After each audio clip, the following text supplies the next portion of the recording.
And the last, but one of the biggest complaints about the Mac, it is insane. I've been using Windows for 25 years. And now I started using new computer, MacBook Pro 14 inches with macOS. And today you will know what problems I face after using it for a couple of days. Let's start. My first Windows computer was Pentium M1 MAX 233 MHz, 3.2 GB internal storage, 64 megabytes of RAM, and the video card was ATI 3D Rage 2. You know, it was quite cool to have such a computer in 1997. After that I had lots of computers, and my last laptop on Windows was Dell XPS 9570.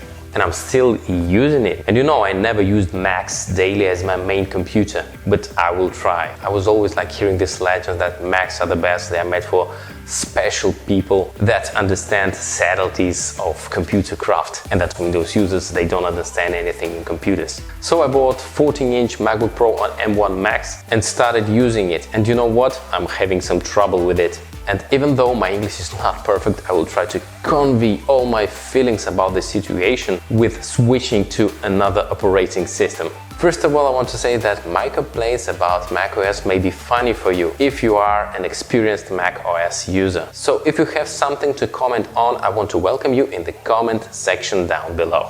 So what I want to tell you about the MacBook right after unpacking. This computer looks awesome. It is fantastically well built. And when I unpacked it, I was just kind of staring, waving it around in my hands for about 5 minutes. And the screen is also fantastic. And the keyboard is one of the most enjoyable keyboards that I've ever touched. And speakers, they are amazing. It feels like a mini Bluetooth speaker is integrated in this laptop. But when I turned MacBook, my admiration started to melt, and now I will tell you why. First of all, in my first seconds of using it, I didn't understand how to organize and reposition windows in macOS, how to manage them properly, to put them in order. Because on my Windows computer, when I drag any window with my mouse to the edge of the screen, it kind of sticks to the edge and resizes to fill half of my display. But here I don't understand the logic of it. For example, if I want a window to take up the left side of the screen, what should I do? How can I do it? Do I need to do it manually?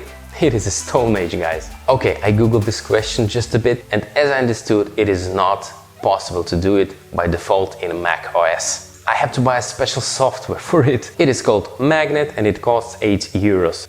Like what? I'm not ready to buy such software for an operating system. It should be installed, implemented in OS. What do you think about it, guys? Okay, let's go further. Let's talk about double-clicking on the top of the Windows. In the Windows operating system, if I double-click on the top of the window, it goes full screen. But here, double-clicking is also very strange. Look at this. If I double-click on my scripting.txt file, it goes full screen.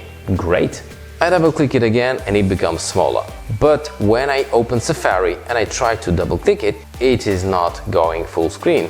And if I open the Finder, double-clicking is not working at all. But in Finder it should, because Finder is a file manager. It is important for dragging, dropping files, for example, for moving, removing, for copying them.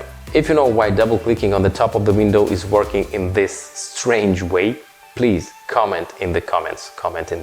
Please tell me the logic of it, I would really appreciate it. Okay, next, let's talk about files, copy, pasting and cutting. It's almost the same as in Windows. Instead of Control, you have to push the Command key, and I inserted the SD card into the computer with my filmed videos, and I wanted to cut it from there and to paste it on my Mac computer. And you know what? I could not do it because there is no such option. If I try to cut it with the mouse, there's no such option. But if I try the Command X shortcut and then I try to paste the file in the Finder, it just doesn't work. I have to copy it, paste it, and then go back and delete it there. Too many unneeded moves. If you know how to move files easier, please write about it in the comments below.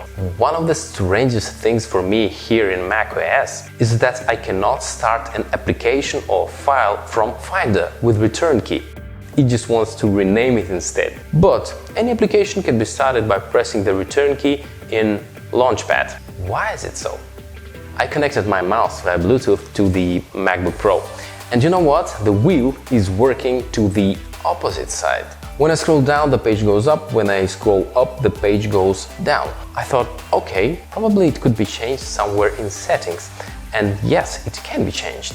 But when I change it, the touchpad scrolling direction also changes. So what the heck? It's like I'm changing the mouse settings, but touchpad scrolling is also changing. I don't know why. Next thing with the mouse wheel. You know, in Windows, when you press on the wheel in a browser, for example, or in Excel, arrows appear and you can easily move with your mouse to any direction of the document or the internet page. I use this scrolling very often. Here in macOS, it is not working, or I don't know how to make it work. If you know how to do it, please let me know. In Windows operating system, I always use Alt plus F4 to close unneeded windows or applications or programs. As I know here in Mac, Command plus Q does the same, but it's not working everywhere.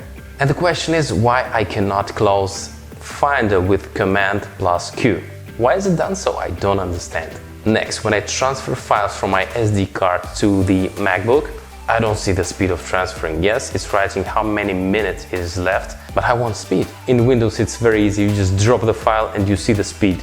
But here, I cannot see it. Why is it so? Maybe anyone could tell me how can I see the speed of transferring my files? Or how can I make Mac to show me the transfer speeds? Just like it does on the Windows. And the next thing that drives me crazy in Mac is when I want to select a group of files in Finder, I press Shift plus I try to select some random multiple files. I can do it only when the view is selected as list, but if it is selected as grid, I can't use Shift plus selection because it doesn't work as it should.